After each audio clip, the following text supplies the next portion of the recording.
started? We've got a crowd. We're ready to go. Friendly crowd here. All right. I hope you have enough books there, Sam. Always. Well, Okay. we'll get started, and as folks trickle in, they'll know where to find us. And I'm just going to borrow your mic. Well, hello, good evening, everybody. Welcome to the Norwich Bookstore, and thank you for being here tonight. My name is Sam, and some of you who are regular shoppers here might recognize me either from behind the counter or from one of these author events. But if you're here for the first time, we're very glad to have you, and thank you so much for joining us this evening. I am so delighted that we were able to make this event celebrating the great anthology Breaking Bread happen. And before we get to the good stuff tonight, I have just a couple of announcements to make. The first, of course, is turn off your cell phones, please. If you've got pagers, electronic devices, anything that might make noise, go ahead and silence those now so that we can give our full attention to the discussion this evening. You won't be sorry. And while you're doing that, I'm going to talk to you about books. Namely, we do have this incredible anthology, Breaking Bread. It just came out a week or so ago, 2 weeks ago.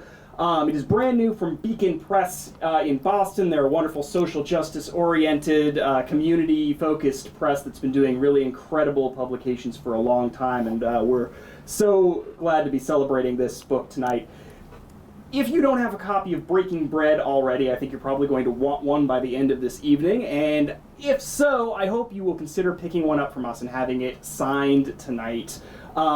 Your book purchase is what makes this whole bookstore thing happen. It's what keeps the lights on. It's what funds this author event program, keeps it free and open to the public. It is also, of course, what keeps writers like the ones you're hearing from tonight writing and working, and it's what keeps small presses like Beacon Press operational. So thank you so much for your support of that. And everybody wins because you get a great book out of the deal when you buy one from us. So we hope that you will do so, and thank you very much.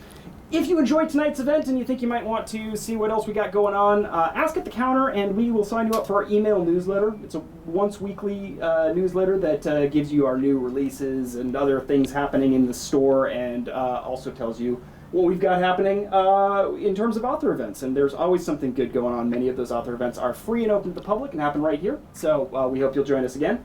Tonight we do have CATV taping. Jordan's here from CATV. What a community resource we have in CATV here in the Upper Valley. They are, of course, our cable access network, but they also do so much more, including they're producing podcasts now, including our very own podcast, Shelf Help, which is a lot of fun. And I encourage you to check them out. They are a media incubator and a community network now in our Upper Valley community. They're doing really amazing stuff. So catv.org, and I hope you'll check them out as well. And now, without further ado, I am so delighted tonight to welcome Marjorie Irvine and Annelise Jakimedes. Did I get that right? You did. We had a little discussion about it. I am so thrilled to have these two. They are just two of the, more than 70 contributors to this amazing anthology, Breaking Bread, which is all about community, food, and all of the stories and associations and sometimes trials and tribulations that come along with that. Lily King is here, Richard Ford, Richard Russo, so many amazing New England writers are between these pages. So I will be hearing from these two tonight, and I hear you're going to talk about somebody else's essay as well, which I'm excited about. And I think you're really going to love what you hear tonight. Marjorie Irvine, right here next to me, has lived in Maine for over 50 years, making her, of course, officially a person from away. Her writing life has included weekly newspaper columns, essays, articles, and recorded pieces for Maine Public Radio. She teaches part-time at the University of Maine. She's a trustee of the Maine Humanities Council and is involved in many other organizations as well. Marge and her husband, the artist William Irvine, live on the coast of Maine with their Shetland sheepdog, Tam, and we are so glad that Marjorie is here with us tonight. And on the other side of the stage, Annalise Jakimedes is a writer and a mixed media artist who grew up in inner city Boston and raised a family on 40 plus acres in northern Maine, growing almost all their own food, and they pumped their water by hand. Currently, she lives in an apartment in a small city next to a library, which also sounds rather idyllic. And in addition to working with the urban environmental justice organizations and international arts groups, she's developed humanities programs for schools and discussed life through the lens of children's literature in a variety of settings, including prisons, community centers, and libraries. Cited in national competitions and nominated for the Pushcart Prize, her poetry and prose have been included in journals, magazines, and anthologies, and broadcast on National Public Radio. Please join me in giving a warm Upper Valley welcome to Marjorie Irvine and Annelise Jakimedes. Take it away, you two. I'll give you the microphone back before we take it away. Thanks, Sam. This is the least cool part of the program, me struggling with these mic stands. All the technical parts of life here.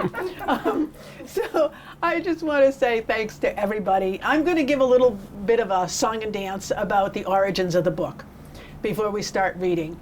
And I just want to say thank you for coming. This doesn't work unless we have an audience.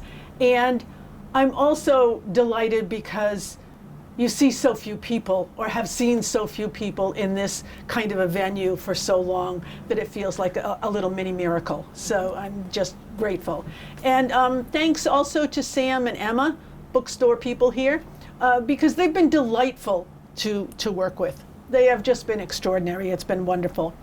So I'm going to go back to the origins of how this really started. A few years ago, there are two editors. The co-editor, Deborah Joy Corey, suddenly started to notice in her small coastal Maine community of Castine, which is a relatively affluent coastal town, that there was hunger. There were families who were going without food. And I think it's interesting how we don't see things, we don't recognize things until suddenly we do. I mean, it's just the way life works for us. And so this is when she started in 2019 to establish Blue Angel, which is the food nonprofit that this book benefits. So she then brought on board Deborah Spark, who is the other editor. And that's the birth of this book. So the publisher, I just want to give a little bit of a shout out to the publisher, which is Beacon Press.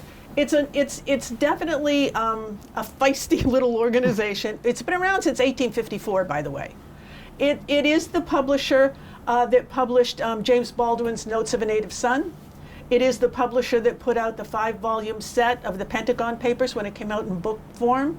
It has been an extraordinary publisher in terms of how it's shown up for this book.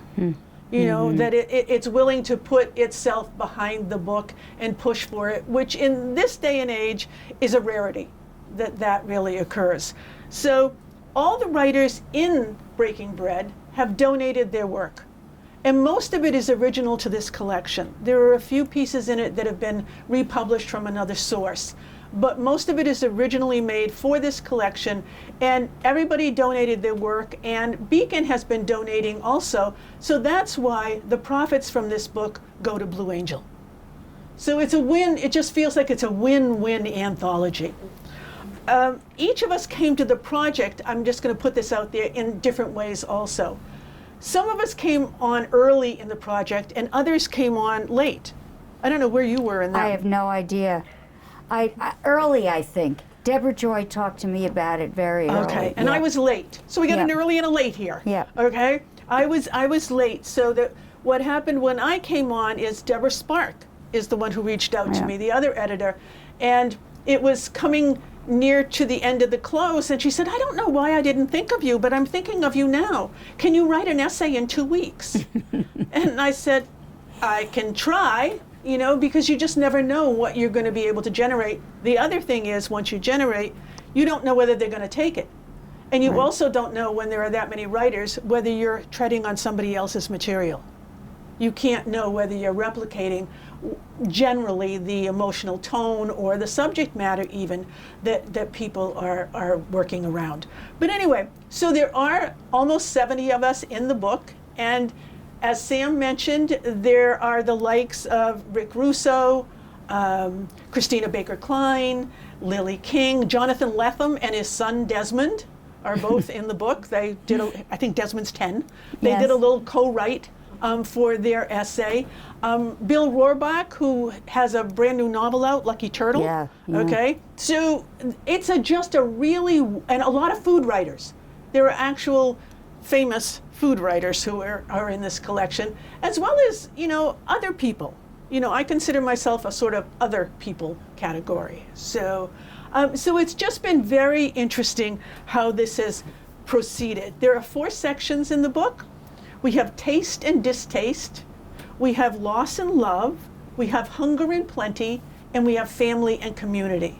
And they split it up that way. It seemed to roll out for them in a way that would work. I also want to remember to say that one of the things that Deborah Joy Corey says about this book is it's not about, she's reluctant to use the word food insecurity, and which is really the watchword that's used. It's politically correct. It's what the publicity is all around this book.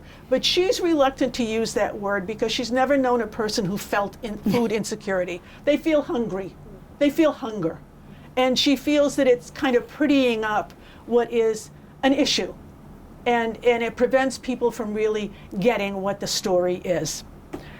So, Marge is in family and community, and I'm in loss and love. So we're going to read our essays. We'll have a conversation. Things will get opened up at any point to you guys for any questions that you might have. And we're going to start with Marge. I'm going to take this off just while I read. I know you're all masked and I'm pretty distant from you. Working on this has been a pleasure, and I am always reluctant to publicize myself or anything I've done. But because the proceeds from this book go to Blue Angel, I am happy to do it. And I hope that you probably all know what BOGO means, buy one, get one. I hope in this case you will think of it as buy one, give one. So, I'm going to read mine first.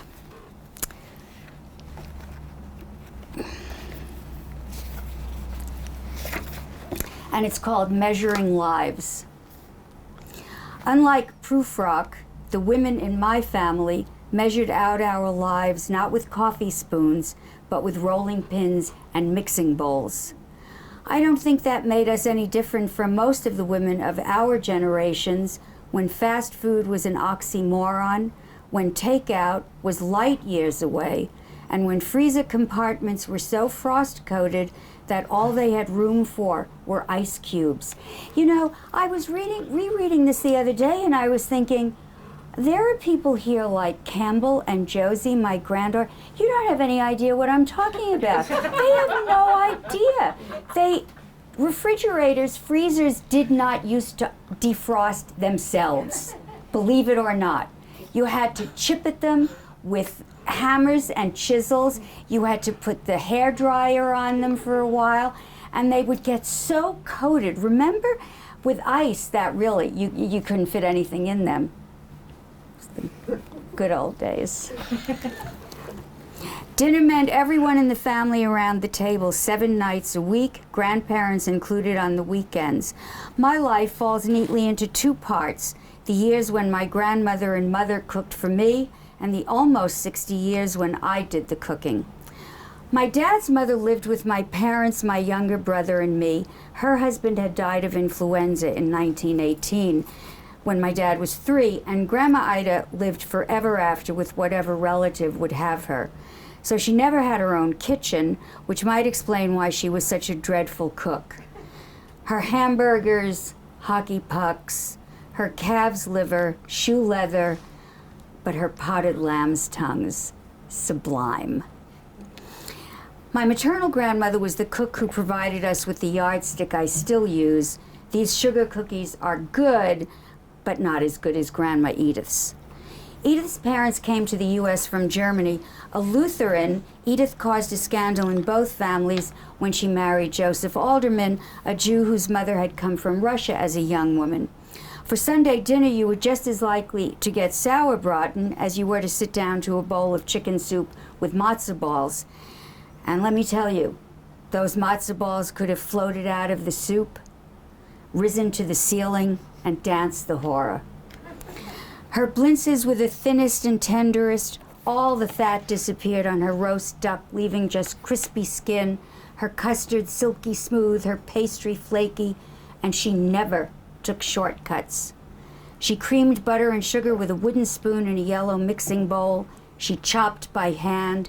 She'd sooner poison you than feed you a potato pancake that had been warming in the oven instead of coming straight from the cast iron pan to your plate.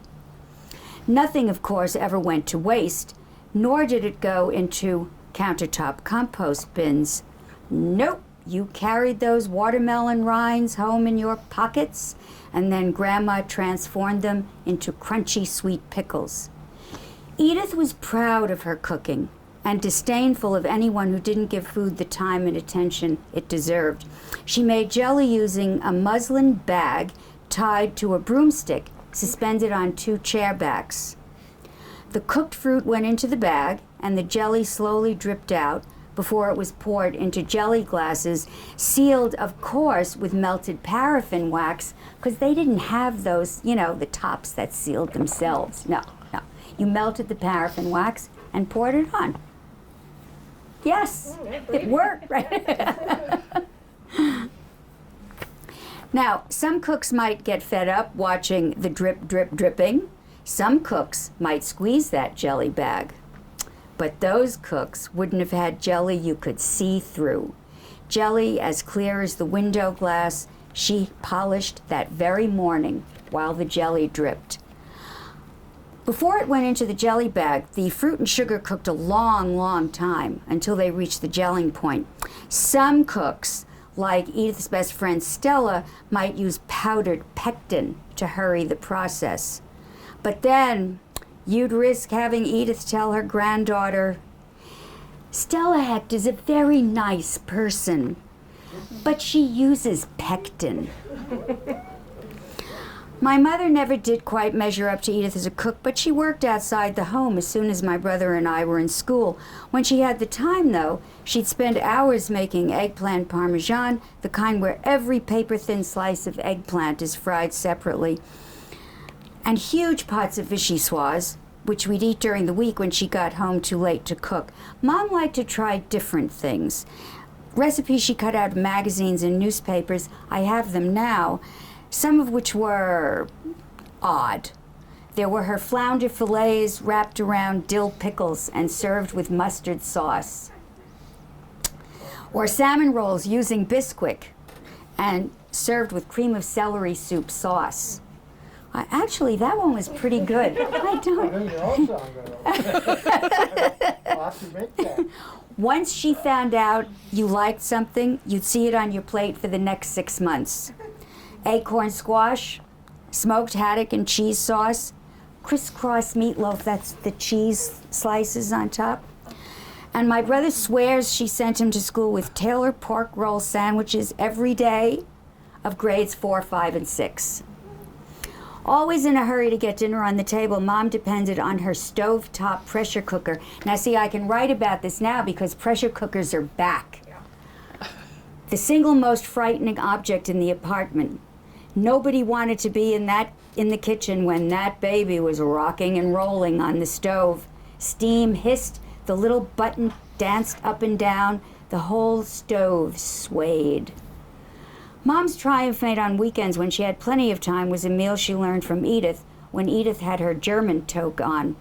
She'd roast a fresh ham, not easy to get, make dark brown gravy with the drippings, gravy for the mashed potatoes, of course, and an Einbrenn, burn once. Sauerkraut that had us licking our plates. For the latter, she'd burn once the onions and pork fat. Add a few big cans of sauerkraut, a pig's knuckle, and a can or two of water. And then she'd just cook the mixture for hours. After eating the sauerkraut, my dad's cousin Herbert said that his belly button was about to pop off and take flight around the dining room. Married young, I moved seamlessly from my mother's kitchen into my own. And just as Edith learned to cook blintzes and matzo balls from her Jewish in-laws, I picked up Scottish recipes from mine. I've been making my mother-in-law's shortbread for almost 60 years. And her mealy pudding, an oatmeal stuffing for chicken and turkey, is on every Thanksgiving table today, not only mine, but also on my children's and nephews'. My own cooking was influenced by having to feed 5 children, and fortunately, by the largesse of a farm and garden. With the help of an annual MOFGA, Maine Organic Farmers and Gardeners Association apprentice, my first husband and I, and all the children, raised chickens, turkeys, rabbits, goats, beef cattle, milk cows, and pigs. Oh, and bees and earthworms. Our acre of garden gave us vegetables all year, fresh from June to November, canned and frozen the rest of the year. And my daughter remembers that garden so fondly. So fondly. Never-ending reading. By today's standards, I suppose our food pyramid was upside down. And in fact, today one of my children is a vegetarian, one avoids dairy and wheat, and one, not saying who, has an advanced degree in cooking with kale. We never had to deal with picky eaters when they were young, though, and pretty much anything on their plates was their favorite. My mother, visiting from her city apartment, used to shake her head at the way we lived. I'm sure she wondered why, with a supermarket so close, we chose to pay with our sweat for everything on the table. The garden, days on end of rototilling, planting, weeding, thinning, staking, and then harvesting. The animals, every morning, every night, throwing down hay from the loft, filling water buckets and feed troughs, and milking, milking, milking. My grandmother, had she lived long enough to visit, would have been equally befuddled. My life had become so different from theirs. It's sometimes hard to see the ties that bind us. Anytime I feel separated from the kitchens of my mother and grandmother, though, and therefore from them, I need look no further than the beat-up notebook on my shelf. Here are the recipes they both clipped and taped or wrote out by hand. My grandmother's fresh pig's tongue, her lemon cake pudding, her crullers and corn oysters, my mother's chopped liver and chocolate icebox cake, her crab cakes, her apple fritters. The 3 of us shared a belief that with food came love and laughter. I wish I could tell them that my children and grandchildren use their own rolling pins and mixing bowls to measure their lives. They embraced what I embraced to feel a connection to the past. Thank you. Thanks.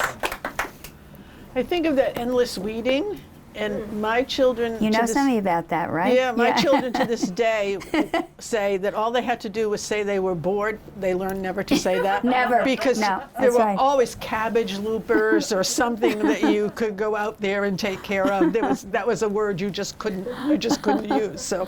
And there were a lot of disgusting things in those gardens. Oh, yes. Let me tell you. Yeah. Remember the broccoli worms? Oh yes. Oh, yes. Yeah, and you yeah. tried, you would try to pick them out. Yep. You put them in a pot of boiling water and they'd rise to the top. And you really tried. Fortunately, I had one child who just didn't care. You'd say, everybody was saying, oh my God, there are worms in the broccoli. Say, pass it over. Pass it over. Protein. Yeah.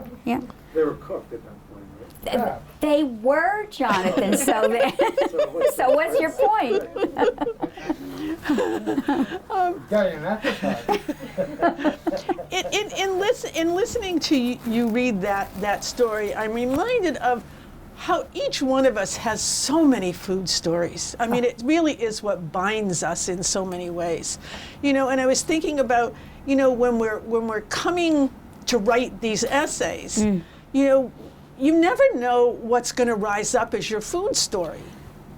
You just never know what it's going to be. And I was thinking about that because for me, I don't know how it is you write, Marge, but for me, I never know what I'm going to say until I get my first line.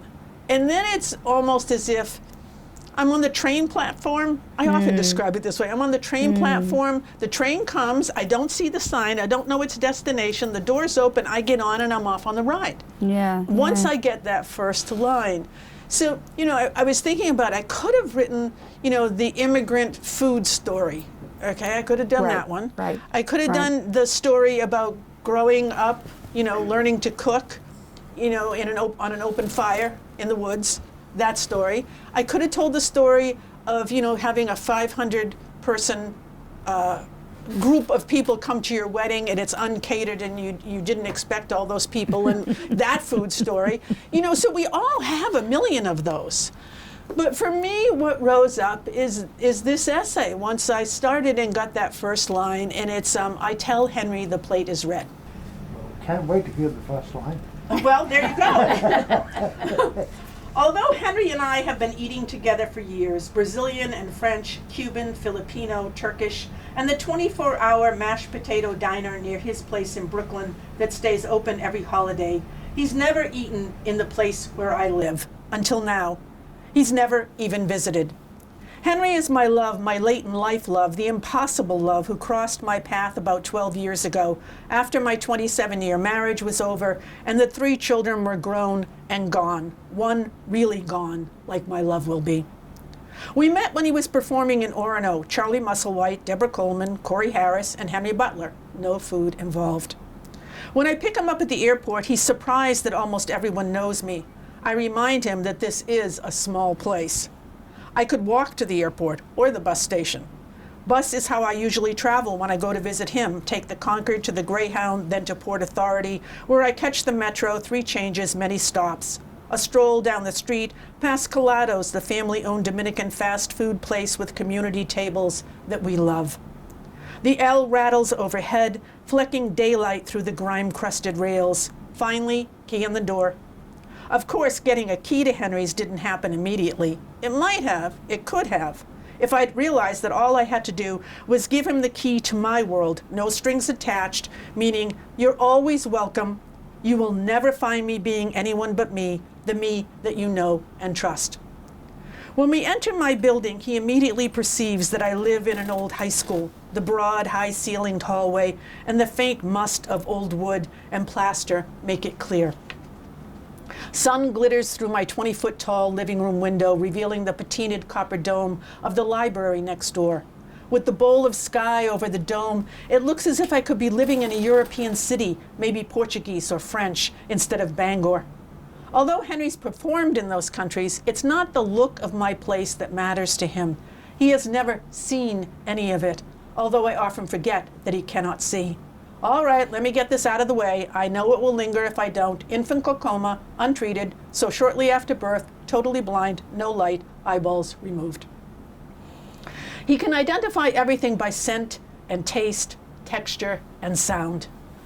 For days, I have been making lists: peppermint leaves, long-grained organic brown rice, unripe bananas, Granny Smith apples, bulbs and bulbs of garlic, scallops from McLaughlin Seafood down the road. And planning meals: cabbage salad, purple and green with wine-soaked raisins, toasted sunflower seeds, diced apples, onions. Nut loaf, cooked rice, cottage cheese, walnuts and cashews ground in the old hand grinder. Tofu pie, chunked with carrots and eggplant, nutritional yeast and tamari, ginger, mom's pie crust, still unmastered but acceptable. All with bread, not mine. I no longer bake. I've stocked the refrigerator as much as I can. Usually the interior is cavernous with open spaces and an easy view to every corner. Now it's so full I hold a map in my head of where and behind what. I know that these are the only days I will have to feed him.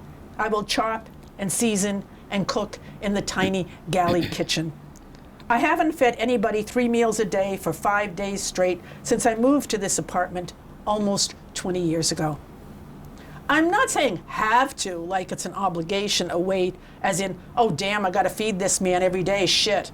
No, it is literally all I will have, this one time in which to cook for and serve him.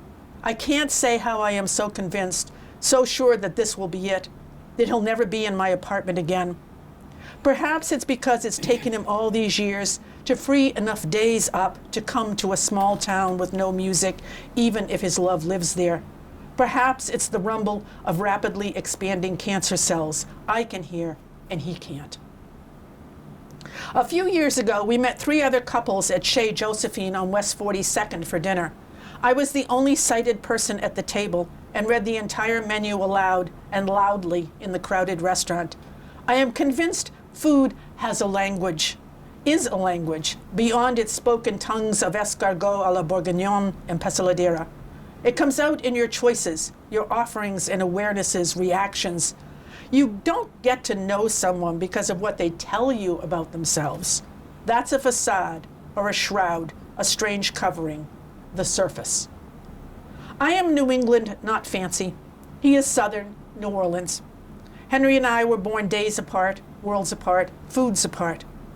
I went to public school, he went to boarding school for the blind. Neither of us cooked at home.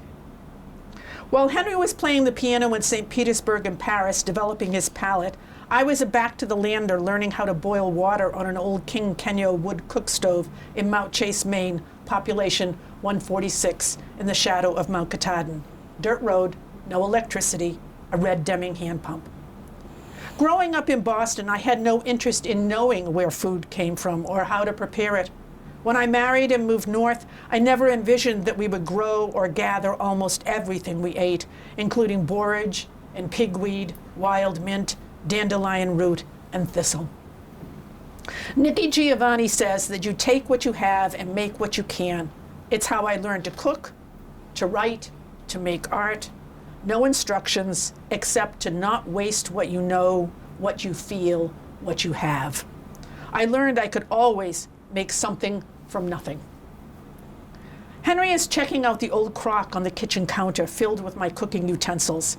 He runs his palm along the hand-carved donut stick I no longer have a need for, but still love, the shape, the smooth maple. He fingers the old wooden spoon with the singed bowl. I know he's building a story of what they are, where they have been, before he asks, or not, sometimes looking is enough, like today. For a moment, I wish he could have experienced me up north in the old kitchen big enough to hold both this living room and the galley space. The room was southern light and a table made from an old bowling lane with plenty of room to measure, roll, and chop and mix. Food from the land, immediacy, freshness, and music flooding from speakers mounted in the high corners of the barn beam ceiling. Luciano Pavarotti said, "One of the very nicest things about life is the way we must regularly stop whatever it is we are doing and devote our attention to eating." Still, I often skip eating, waiting for hunger itself to drive me to food, often just food at hand. Today, I'm neither hungry nor casually at handing. I'm purposeful and happy to be feeding someone I love, this particular someone I love. Breakfast already in motion, I pre-chop extra onions and green peppers to go with my cheese soup later on. I say my because nothing I make ever turns out the same way. Another go at it, and I'll have a new version. Henry is waking hungry these days here with me, unusual for him. He sits at the early morning table in a soft ocean of thin light, leaking through the east window. I only have east windows, morning windows, windows that are today channeling a fierce winter wind. I watch his face, his whole face, glasses off, and his straight back. He was shocked one night at Dizzy's when I told him how a certain pianist was almost lying on the keys when he performed. He always thought everyone played sitting straight up as he did. I can see him easily through the rectangular opening over the sink between the kitchen and the living room. For the first time, I wonder why we don't call them cooking rooms like living and dining rooms.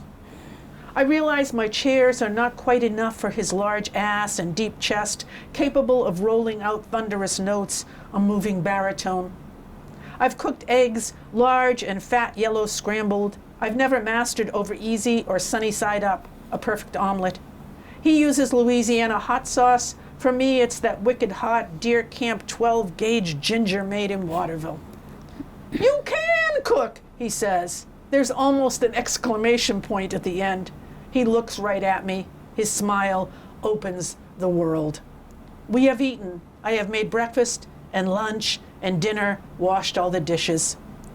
He's listening now to Taishan Sori. It's like dessert to me, the sound of Sori swirling in the room, licking into his ears and mine. Sometimes he doesn't like to listen to music, but I'm hell-bent on playing some while he's here, on his knowing that I have a deep and diverse sound bank in my head, my heart. I don't know how to talk music any more than I know how to talk food.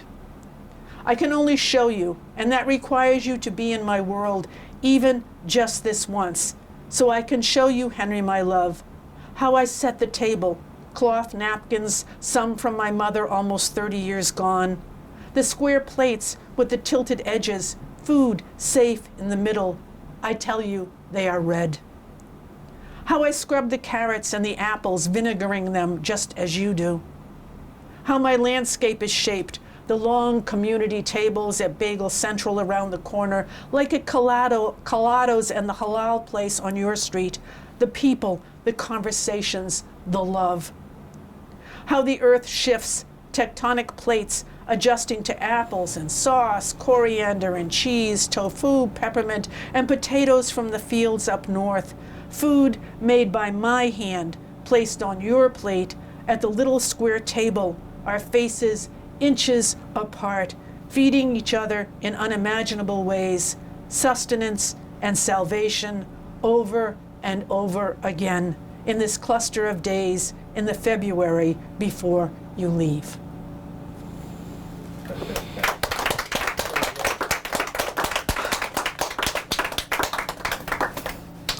You know, I was talking to Josie's 7th grade class today, and what Muriel Rukeyser, the poet, once said, the universe is made not of atoms but of stories, and it keeps us going. Now, fortunately, there are a lot of food stories. You don't have to shake people too hard before they have a food story come out of them. And so it's that really nice kind of combination.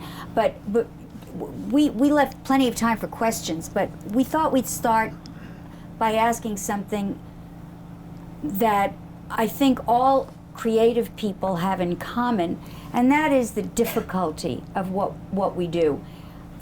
Would you talk a little about what came hardest for you in writing that?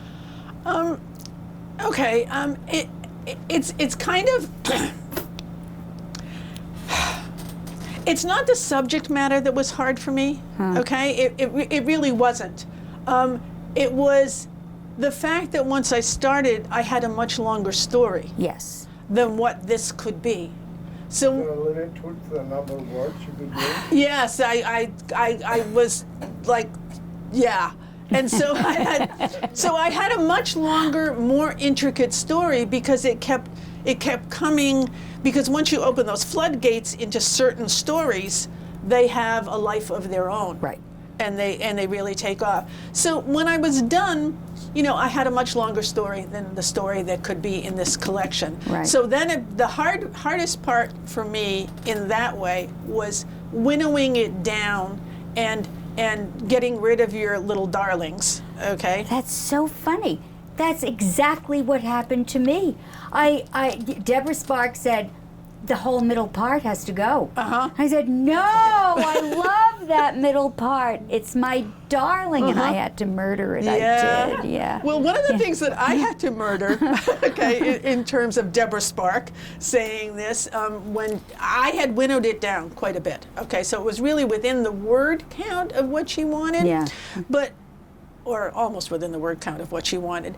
But you know that section when I've got the couples at Chez Josephine, and Yes. I'm reading the All whole menu, you were which the is only one who what said- yeah. what you do when you have a partner who's blind. You always read the whole menu aloud, the Right. entire menu, because you're not supposed to select what it is they're going to eat. Do you? When I look at the menu, I get the whole menu. And the truth is that most places do not have Braille menus, because Braille menus will be like this, and they'd be changing Right. them all the time. Right. So that's not the case. So you read aloud the entire list. Well, what I had in there originally was the fact that, as I point out in the essay, Henry was a very cosmopolitan man, traveled the world, all kinds of stuff. I'm not that person, okay? And so I had a funny little bit in there about how I couldn't pronounce any of those words, okay, on the menu, which is true. Thank you very much. I had to, in order to read this aloud, I had to go online and listen all the time to try and figure out how to say some of these, because I don't really know, I'm not that person. And Deborah said, nobody will believe you're not that person. Oh. She said, I know you and I see you around, and I've seen you. Nobody's going to believe you're that unsophisticated. And I said, and so I had to cut that all. So that whole bit is gone. Yep. But and obviously yours piece has a lot of humor in it. Oh, Mine, you should have seen the middle. I bet. I know. It was fabulous. So mine doesn't have a lot of humor in it. It's a different piece altogether. Although that little bit, in my opinion, was enough to kind of lighten the load a little, just right in that Right. middle section. But anyway, so that was what was most difficult for me, is trying to get rid of that, which I Right. didn't. I was very reluctant to give up, but that's why you have editors. That's right. And you have to listen to them, because chances are they know exactly what they're talking about. She was right in my case. Right. She and was I right. think she was She's right in mine also. Yeah. So what was hard for you? Well, that was the worst part of it. I had been writing a blog for my family because you all have had this experience. Why didn't I write that down? Why didn't I ask my mother, grandmother, grandfather more about that and write it down? My parents had a wonderful wedding picture at their wedding banquet with all of their friends, and 1,000 times my brother and I said, now Dad, who's that? Did we write it down? No, we didn't write anything down. So I decided to do a blog and try to put some of this stuff, as much as I could remember, in more or less, permanent digital, who knows? It's in the cloud, It's there. It's there. But, and then it kind of morphed into writing about food, and that became the raw material. So I didn't have to really get that first line, because it was you all, already the had it. material was sort of out there. Yeah, that made it a little easier. But it was a long time. It was a long time getting it into any kind of shape. Well, it does take. It's just the true of all writers. It just takes. Yep. It takes a lot to shape what it is you really want to say. You almost don't know what it is you want to say until you start saying it. Right. And in Right. terms also, I want to say this in terms of what you were saying about the stories. I have always said, we are nothing but our stories. I mean, when you look at how we are on the planet and who we are, and we're just stories talking to each other.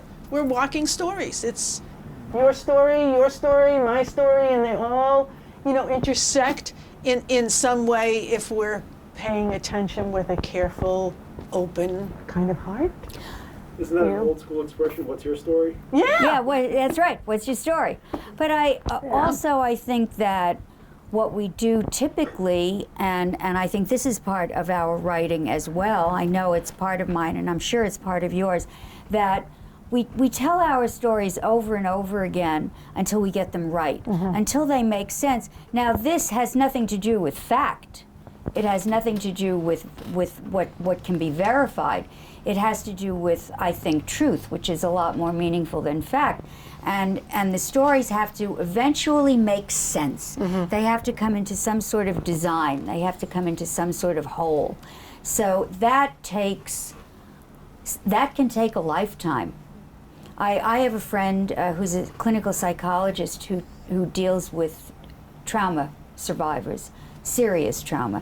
And she has told me many times that one of the problems, one of the one of the symptoms of serious trauma is that the survivors are unable to narrate the stories of what happened to them. The stories fall apart. They become incoherent. They can't put them together in any sort of meaningful, coherent way. And her work with them is to allow them to do that.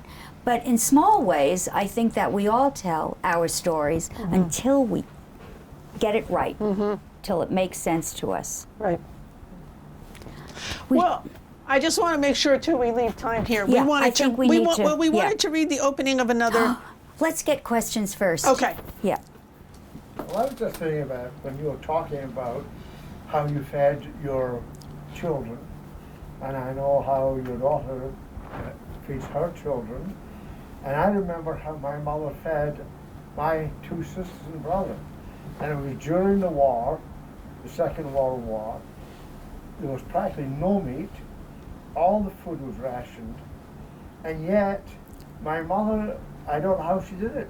She made great food from actually nothing. And when the mainstay was soups, she made the most delicious vegetable soups, made with bones, of course. The broth was made with bones, but it's just what a difference in that time, in the 1940s, and how it progressed to your children, then to Meg's children. You know, and what a difference in that period of time. But I love the food my mother made. No matter how little it was wonderful. Yeah, well, And the fact be honest here, Bill. Yeah. What did you do with your food? What'd you call them? The coupons. Food coupons. The food coupons. Ration, Okay. ration. Yeah. What did you do with yours for like good food? Well, I would swap it with my sister for candy coupons. I quite a sweet tooth. My greatness swap. I have a friend. We had a friend who lived in England during that time, although she wasn't English, wasn't British, and she said that the British at that time of rationing ate more healthily than they had ever eaten before or since. I believe that. Don't you think that the theme of writing about like history of your own family and how personal it is with all different food could have been, I'm going to say, diluted or made maybe less significant in the last 50 years as like processed food and like ready-made meals and Or people not eating together. Not yeah, eating two to working yeah. parents and Yeah. no one has the time to actually cook. Yeah, I definitely think there's a significant difference in what will be the food stories that are told in Yep. the future. Yeah. In that way. Yeah. Absolutely. I mean, there'll still be people who've gone back. There's still people going back to the land, okay, in the same way that I did, except that they're Googling how to do everything. There's the difference. You know, they There's don't. a handbook for it. You're right. There's a handbook for it. Right. What was the name of the handbook?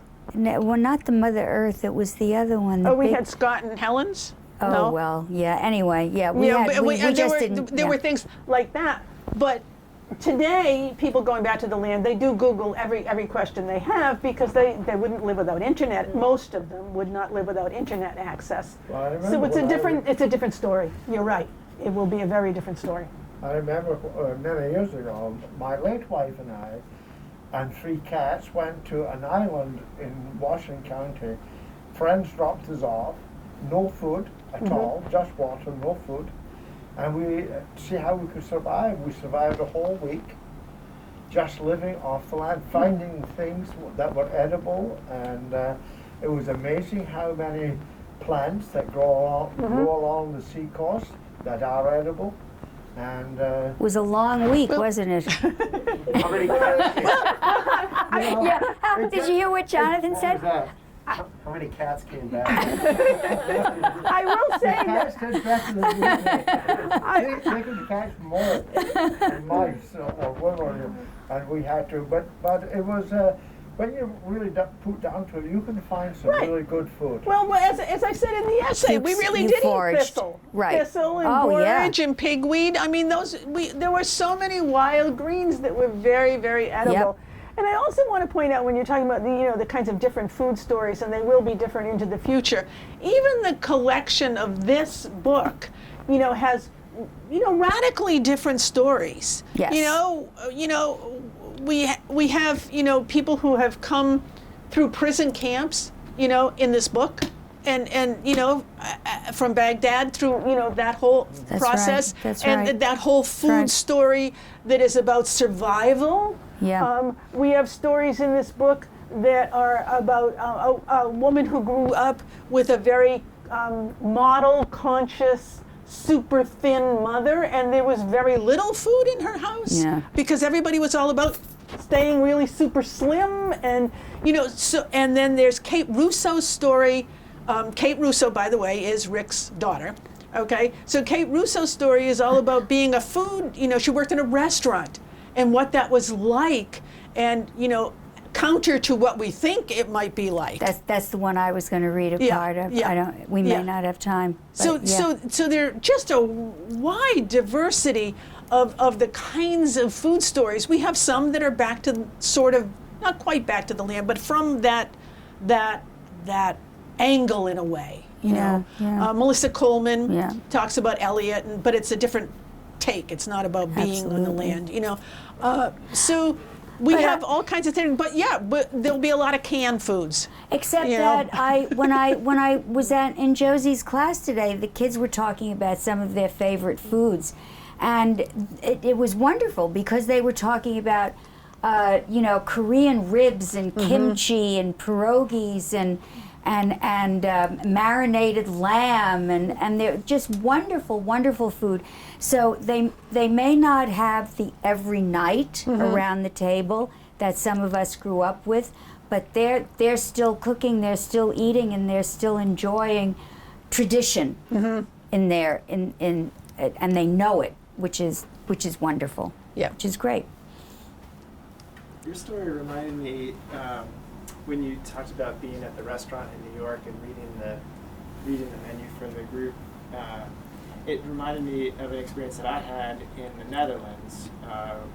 The company I work for has European headquarters in the Netherlands. So I'm over there, and we had a group event, and we went to a restaurant that was run exclusively by people who were visually impaired. And so the entire staff was blind. And you entered into a bar area and the lights were on, but then you passed through some heavy black drapes, a couple sets of these heavy black drapes, and then you were in a pitch black space. So everybody had that experience. Had the experience of oh my gosh. without sight for the meal. And so that was sort of remarkable in its own right, and you had conversations with people that were very different than we'd had in the past because you weren't distracted by your sight, which was pretty interesting. But they didn't tell you what they were serving you. You just had to figure it out. Wow. You had to figure out where it was, and you had to figure out what it was. And it wasn't that the food was so wonderful. It was good, but it wasn't. You weren't really there for the food necessarily. But you had a different appreciation for the food and the way it tasted. I was just going to ask you that. Did you taste it differently, do you think? Sure. Yeah. Well, I can't say that it tasted differently, but because you weren't focused on the visual. That's right. Your senses were aroused. Your other senses were aroused, right? So the taste, I don't really recall whether there was a lot of odor, but the taste itself was very different. So thank you for that. It reminded me of that. Yeah. Interesting. That's really a fabulous story. Yeah. There's a great food story. Yeah, there's a great food story. That's right. Waiting for my invitation. Breaking Bread, the sequel. Breaking Bread, the sequel. That's right. Yeah. Any other questions anybody has? You want to just finish with one paragraph from something else? Sure. Okay, and then we'll. You want to do Kate's? I'll do Kate's. By the way, this is very interesting. One of the ones I picked out was Kate's also, okay? And then I said, I better have another one in case Marge picks Kate's. Is that right, really? That's exactly right. Yeah. I chose this one because one of the things that I try to encourage my students to do is just break rules and forget rules and just throw caution to the winds, and what's the worst that could happen, you know? So it doesn't work, okay, fine, you won't do it again. But Kate Russo has a wonderful, free kind of writing, and I really liked it. I'm not reading the beginning, I could, but this is just a paragraph that I really liked. When I worked at a French bistro in Rockland, Maine, dinner service started at 5. This meant we had family meal, where the staff eats. We had family meal around 4:30. I'd rarely worked up an appetite, but I did my best to consume what was on offer. Hello, kidney beans, my old friends. I'd push the food around and listen to the chef talk about the specials and laugh at the recounting of last night's parade of idiotic diners. I'd psych myself up for the night ahead. When the customers arrived 30 minutes later, I waxed lyrical about the delights of dishes I'd never eaten. The steak frite is delicious, so I'm told. You have to try the duck breast. It's our signature dish. It's not. We just need to get rid of it before it goes off. The mussels cooked in white wine are the best I've ever had. Mussels cooked in anything with the emperor's new clothes of any restaurant I ever worked in. So long as there was ample garlic in the sauce, the customer always agreed with me. And I took this very literally when we talked about the opening paragraph, so I'm reading an opening paragraph. And this is Kifa Abdullah's opening paragraph to his essay, Zakiya's Dolma. I carry, you can see how we're so very different. I mean, the tone of these is dramatically different in the way that the tone of our essay, and it's emblematic of what you find throughout this collection, the diversity. I carry a metal bowl as I wait for lunch in a long queue of starving prisoners of war. The bowl has become my most important possession. I have nothing besides it, a broken spoon, shoes, and a prisoner's uniform. I use my bowl for bathing, a pillow when I have a chance to sleep, and also as an instrument. I play on it and sing, though only in a low voice. I shovel snow in the winter with it by order of the prison officer, and in the summer, my bowl serves as a hat, protecting me from the desert sun. There. Yeah. So it's just a taste of what's in this fabulous collection. And I'm sure Marge feels the same way. I feel absolutely honored to have been asked to even try to submit an essay to this collection. And I'm just really grateful for all of you in the room today, because it's, and for your stories. Yeah. So thank you for coming, and cook on. Thank you. Thanks.